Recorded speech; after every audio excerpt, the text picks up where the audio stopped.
హల్లెలూయా. ఇప్పుడు దేవుడు మనకు సంపూర్ణ సంతోషాన్ని ఇస్తాడా ఇవ్వడా? గుర్తుపెట్టుకుంటాం మనం, కానీ దైవజనుడు గుర్తుపెట్టుకున్నాడు. ఎంత చక్కగా చెప్పాడు అక్కడ. చదవాలి.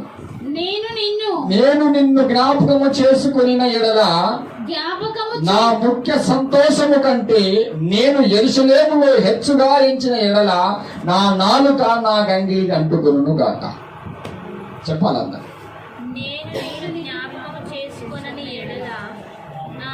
సంతోషము కంటే నేను యెరూషలేమును హెచ్చుగా ఎంచిన ఎడల నా నాలుక నా అంగిటికి అంటుకొనును గాక. అందరూ అనుకోవాలి. హల్లెలూయా. అంటే నీవిచ్చే సంతోషం కంటే ఇక నా జీవితంలో ఎవరిని కనుక ఎక్కువ బిర్యానీ ద్వారా నాకు సంతోషం ఎక్కువ ఉన్నదని అనుకుంటే ఏం కావాలట? నోట్లకెళ్ళి నాలుక బయటికి రాకుండా లోపటే అతుక్కోవాలి. స్తోత్రం చెప్పండి. 5 తులాల బంగారం కనిపించగానే ఇది ఇంపార్టెంట్ కాదని నా నాలుక నాకు అంటుకొనుగాక. అందరూ ఇదే ప్రార్థన చేయాలి మనం. హల్లెలూయా. బిర్యానీ ముక్క ముందు కనిపించగానే ఇది నా దేవుడు ఇచ్చిన దానికంటే గొప్పది కాదని నా నాలుక లోపల మందు బాటిల్ కనిపించినప్పుడు. సో మనం ఇది చెప్పకూడదు, కరెక్ట్ కాదు, కానీ కొంతమంది ఉంటారు అలా పక్కన. హల్లెలూయా. చెప్పండి. ఇంకా ఫేస్బుక్ లో లోక సంబంధం అని చూస్తూ ఉన్నప్పుడు నీకంటే అనే మాట రాకముందే నా నాలుక నా అంగిలికి అంటుకొనును గాక. ఏం ఇలా చేయరా? ఎంత బలహీనంగా ఉన్నారండి మీరు. అయితే మీకు సంతోషం కష్టమే. చెప్పాను కదా, రిజర్వేషన్ తీసుకునే వాళ్ళకి టికెట్లు కావాలి అని. అసలు నేను టికెట్ ఇది నువ్వు బుక్ చేసుకోకుంటే నీకు రాదు రిజర్వేషన్. హల్లెలూయా. ఏంటిది అంటే ఈ లోకములో ఉన్న వాటన్నిటికంటే నీ సన్నిధిలోనే నాకు సంపూర్ణ సంతోషము కలదు.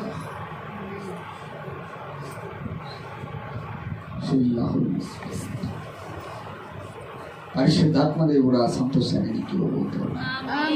మోకాళ్ళ మీద ప్రార్థన చేస్తాను. నువ్వు ముఖ్యముగా ఈ ప్రార్థన నుంచి, ఎందుకంటే ఆయన ఇచ్చే సంతోషం ఎవరూ నీ యొద్ద నుండి తీయలేదు. 16వ అధ్యాయం యోహాను సువార్తలో శిష్యులకు చెప్పాడు, నేను మరలా వచ్చి మిమ్మల్ని చూస్తాను, అప్పుడు మీ యొద్ద నుండి నీ సంతోషం ఎవరూ తీయలేదు. నీవు నీ జీవితంలో ప్రభు దగ్గర ఒప్పుకో. ఎందుకు నీ జీవితంలో సంతోషం లేదు? ఒక్కొక్కటి ఒప్పుకో. నిద్రపోకు, ముచ్చమొక్కం తెరవు, తాగి సంతోషపడాలని. అది ఎల్లకాలం ఉంటుంది అనుకున్నాను ప్రభు, కానీ దుర్దినములు అడ్డొస్తున్నాయి. మేము ఆ సమయం వృధా చేశాను, మమ్మల్ని క్షమించమని ఒప్పుకో. బంగారం వస్తే సంతోషం ఉంటుందని గొడవలు చేశాను. అలాంటి బంగారం ద్వారా సంతోషాన్ని అనుభవించాలని ఆశపడ్డాను. ఒప్పుకో. తప్పేనైనా క్షమించాను. బిర్యానీ ద్వారా సంతోషపడాలనుకున్నాను, తప్పైన దేవా క్షమించాను. సంసార్ ద్వారా సంతోషపడాలనుకున్నాను, తప్పే ప్రభువా క్షమించాను. మాంసము పుష్టిగా ఉండే మాంసము, ఎండిన ముక్కలు, లోక సంబంధమైన వాటిని ఆశించి సంతోషపడాలనుకున్నాను. అలా పడ్డాను కూడా. అవి క్షణికమైనవి. తీసే ప్రభు, నన్ను క్షమించి. దేవుని బిడ్డలారా, దేవుడు మీరు ఏదో ఒప్పుకుంటున్నారో అవి తీసి సంపూర్ణ సంతోషాన్ని ఇంకా ఉన్నాయి. నువ్వు దేవుడి మందిరంలో కానికిస్తప్పుడు మనసు పూర్తిగా ఇవ్వలేకపోయావు. మనసు పూర్తిగా ఇస్తాను ప్రభు, అప్పుడే నీకు సంతోషం. ఈ రోజు నా దేవుడు నీకు తెలియజేసాడు, నీవు ఆస్తి సంపాదించుకుంటే సంతోషం ఉంటుంది అనుకున్నావు. నువ్వు ఒక కొడుకును కంటే సంతోషపడాలని కలగన్నావు. తర్వాత చేదే మిగిలిపోయింది నీకు. ఆ కొడుకు కూడా మరణానికి వెళ్ళిపోయాడు. ఇప్పటికీ ఏడుస్తూనే ఉంటావు. దేవుడు అంటున్నాడు, నా సన్నిధిలో సంపూర్ణ సంతోషం జీవనది ధారల వలె దిగుతున్నది.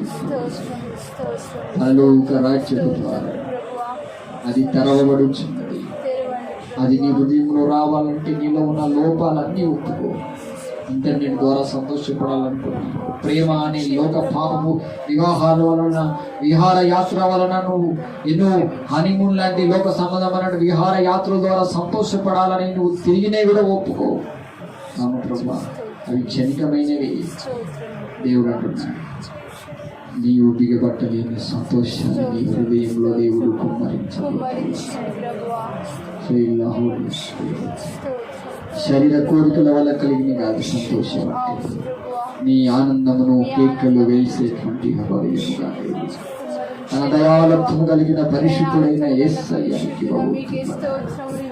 నీవు సంతోషాన్ని కోల్పోయి ఉంటే పశ్చాత్తాపముతో ప్రభువా నేను నిజముగానే మనుషుల మాటల వల్ల సంతోషం ఉంటుంది అనుకున్నాను, మనుషుల మాట వింటే సంతోషం అనుకున్నాను, ఎవరైనా మాట్లాడుకుంటే వాళ్ళు మాట్లాడితే నాకు సంతోషం అని ఎన్నోసార్లు నేను అనుకున్నాను. ఒప్పుకో, మనుషుల మాటల వల్లే నాకు సంతోషం అనుకున్నాను, నీ మాటల వల్లనే నాకు సంతోషం. యేసయ్యా, నీ మాటలు నాకు వినిపింపచేయండి ప్రభువా. పరిశుద్ధాత్మ దేవుడు, ఇదిగో నీ హృదయాలను సంతోషపరిచే నది బయలుదేరుచూ ఉన్నది. పరలోక రాజ్యము నుండి ఇప్పుడే నీ హృదయంలో కుమ్మరించబడవచ్చు. ప్రభా, శరీర సంబంధమైనటువంటి సంతోషాన్ని కోరుకున్నాను, అది క్షణికమైనదే. నీవిస్తావు సంపూర్ణ సంతోషం, అది నిత్యం నిలిచేది ప్రభు. అది నాకు కావాలి. నీ వాక్యము ద్వారా నాకు సంపూర్ణ సంతోషం. నైనా ఈ లోకంలో సంపాదన ద్వారా, గవర్నమెంట్ ఉద్యోగం ద్వారా సంతోషం కాదు. నేను ఏకసార్లు గవర్నమెంట్ ఉద్యోగం ద్వారా నాకు సంతోషం ఉంటుంది అనుకున్నా. దేవా, నీవే నాకు సంపూర్ణ సంతోషం అంటున్నాడు.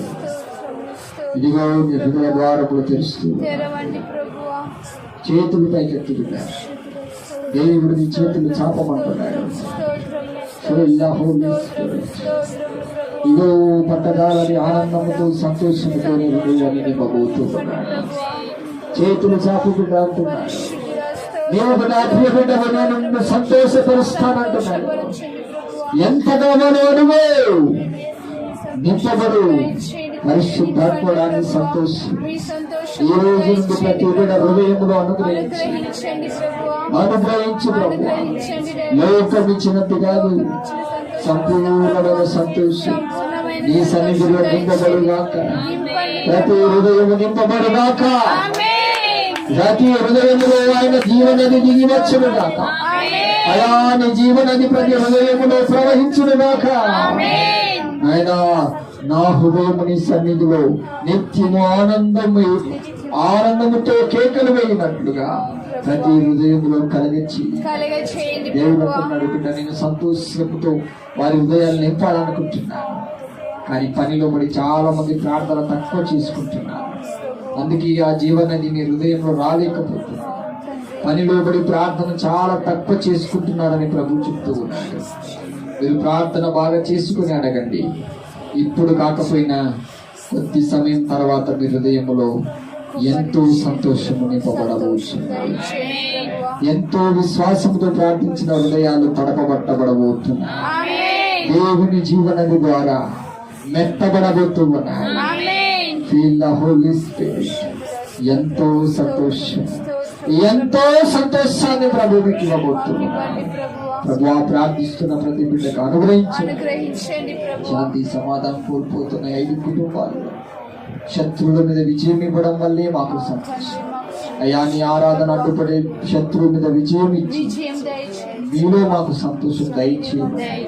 వినే విధేయత మేము వేడుకుంటూ ఉన్నాం. మాకు కావాల్సింది మొదటిగా మా శత్రువుల మీద మాకు విజయం, దురాత్మ సమూహముల మీదను సాతాను శక్తుల మీద విజయం ఇచ్చి మాకు సంతోషం కలగచేయమని మేము నీ సన్నిధిలో సంపూర్ణ సంతోషముతో ఆరాధించి నిన్ను స్తుతించి మేము నీ సంతోషాన్ని కావాలని కోరుకుంటాం. ప్రభు, ఈ వాక్యము ప్రార్థన మా జీవితాల్లో నిత్యత్వముగా సంపూర్ణ సంతోషంగా ఉండేటట్లు కృప చూపి మీరే మహిమ ఘనత ప్రభావములు పొందడం నజరేయుడైన యేసు నామములో ప్రార్థించి విధేయతతో వేడుకుంటున్నాము తండ్రి. యేసు రక్తమే చేయం, శిలువ రక్తమే చేయం, యేసు నామమున సంపూర్ణ చేయం కలుగును గాక. ఆమేన్. అందరికీ ప్రభు పేరిట వందనములు. అందరికీ